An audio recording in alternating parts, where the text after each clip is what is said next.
Hi everybody, my name is Caillou.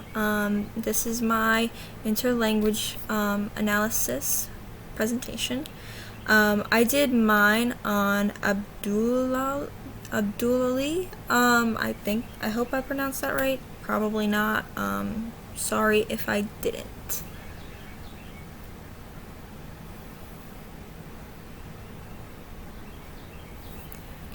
So a little bit about him.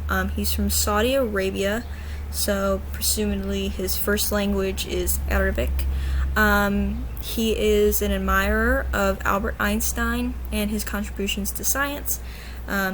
He loves living in the city. He enjoys coffee with friends. He hates horror movies. At the time of these posts in 2008, he was studying engineering. Not sure if he's still doing that or not. There wasn't anything specific on his age or what grade he was at the time of this. So, some grammar strengths that he had. He did really well with verb tense and tense agreement. Anytime one of his posts were in a specific tense, he adhered to that throughout the entire post. He didn't switch it up, switching back and forth from like present to future, back and forth. He had a good grasp on tense and remained in tenses. So for example, he had a post about Albert Einstein, because Albert Einstein is a figure of the past. When talking about Albert Einstein, he remained within past tense form. So, for example, he said was born, and then he also used the past tense inflection of ed, such as he discovered. And then when talking about where he would prefer to live, his posts remain in the present tense throughout the whole post. He didn't switch it up at all. So here are some examples. I'd rather live in the city. I like reading. I take on easy any information.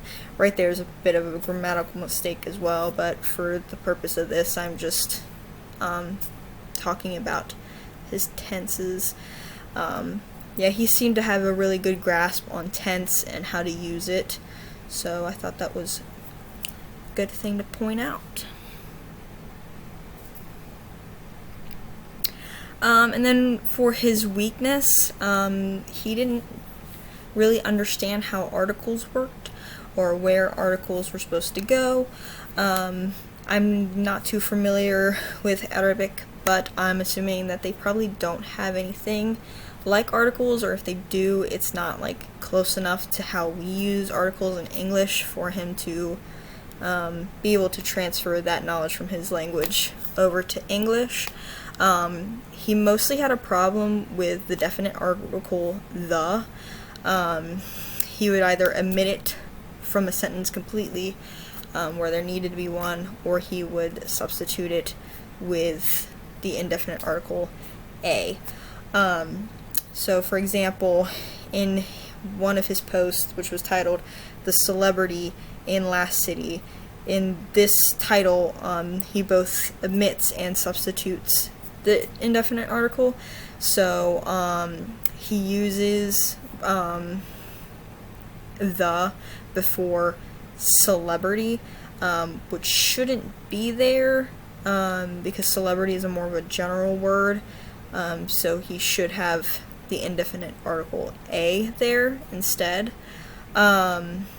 because indefinite article doesn't refer to a specific thing, it refers to a more general thing. And then he omits the definite article before last century, which should have the, because it's more of a specific thing, it's a date and time, so it should have the.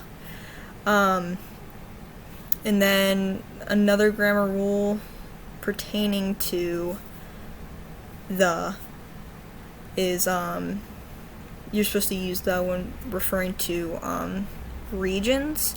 So when he was talking about where he would rather live, either the city or the country, There were a few times that he used the article, but most of the time he didn't. So for example here, the careers in city are yada yada yada. He doesn't use the before city. And then in country, yesterday is like today. Again, there he does not use the indefinite article before country.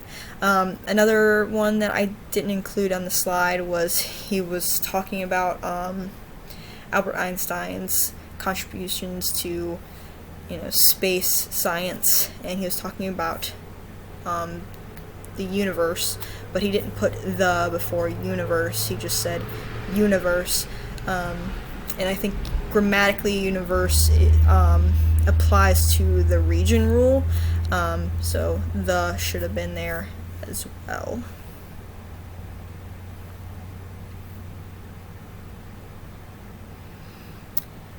And then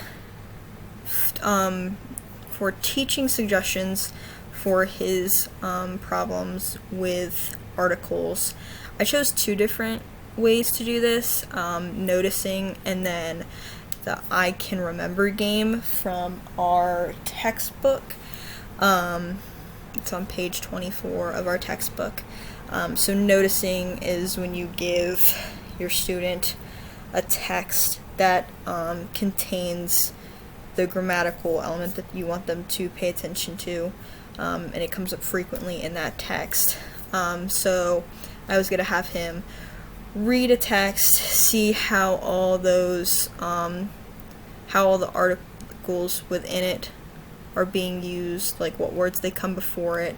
I want him to identify the articles in general, and I just want him to pay attention to how it's being used and where it's being used and what words are it's coming before. And I think noticing is a good way to do that so that he can understand how especially the definite article is used. And then the I can't remember game, or I can remember game, is you give your students these cards, and on the other side of the card is a noun, and then so they look at the cards, they have to try to remember everything on these cards, and then they flip them back over. And then you as the teacher say, what can you remember?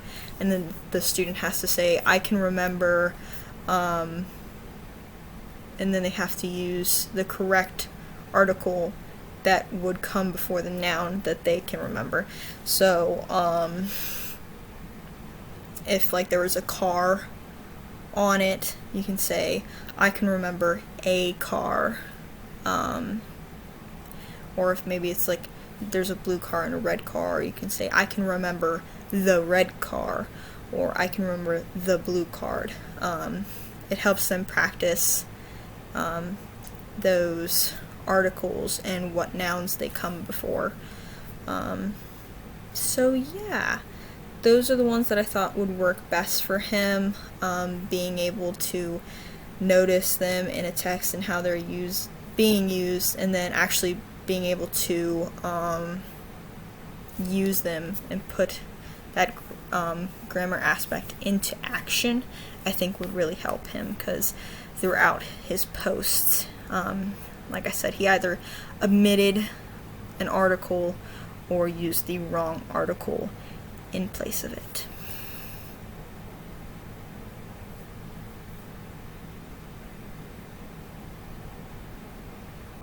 And yeah, that is the rest of my slides.